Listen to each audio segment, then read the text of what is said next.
Sementara itu, Ketua PBHI Julius Ibrani menegaskan bahwa pada dasarnya semua informasi terkait konsorsium 303 hanyalah gangguan semata yang bisa membuat kasus terbunuhnya Brigadir Yosua tidak terfokuskan lagi.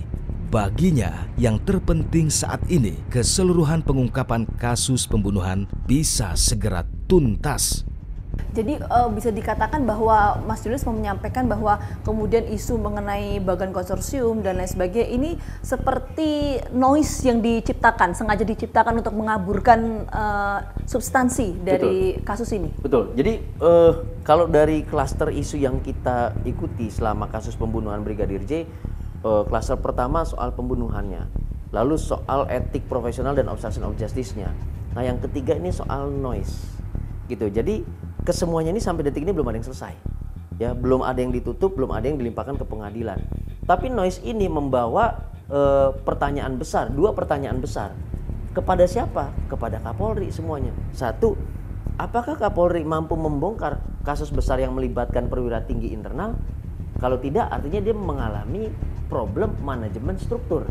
Itu yang pertama.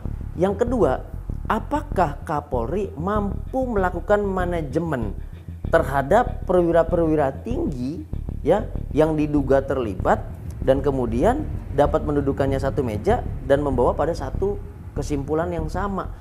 Ya, ini yang disebut manajemen kepemimpinan.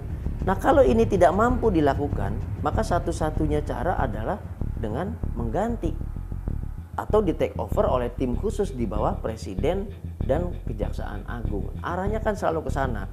Tapi kemarin kan dijawab di hadapan DPR, Kapolri langsung menegaskan, kami solid di internal, satu suara untuk menyelesaikan persoalan ini. Jadi kita jauh sebelumnya mencurigai dan kemarin terkonfirmasi dengan tegas bahwa ke situ arahnya.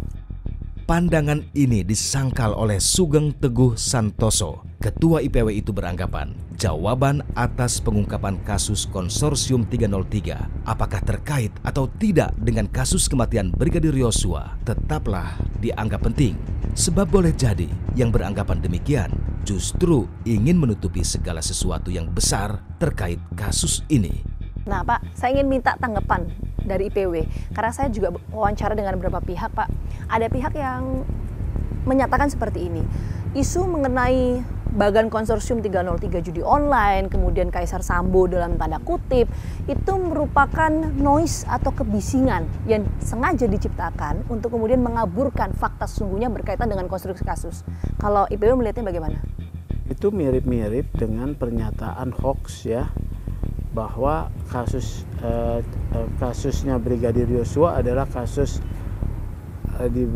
didasarkan pada pelecehan, pengancaman, ya, kemudian tembak-menembak. Mirip-mirip saja, yang ternyata bohong, ya kan? Orang yang menyatakan noise ini bisa juga ingin menutup ini. Jadi yakinlah pada apa yang menjadi keyakinan IPW, mempunyai keyakinan ini. Sementara itu, terkait dengan pandangan bahwa ada kelompok-kelompok besar yang berusaha saling menjatuhkan demi mencapai suksesi di Polri tahun 2024 mendatang, Kapolri Jenderal Listio Sigit menyatakan bahwa Polri dalam keadaan solid.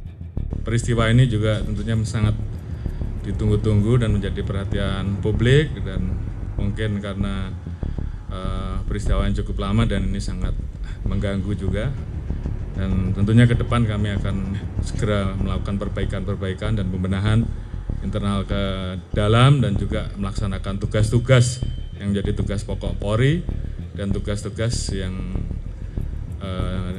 menjadi tugas untuk mengawal kebijakan-kebijakan menghadapi berbagai macam kegiatan.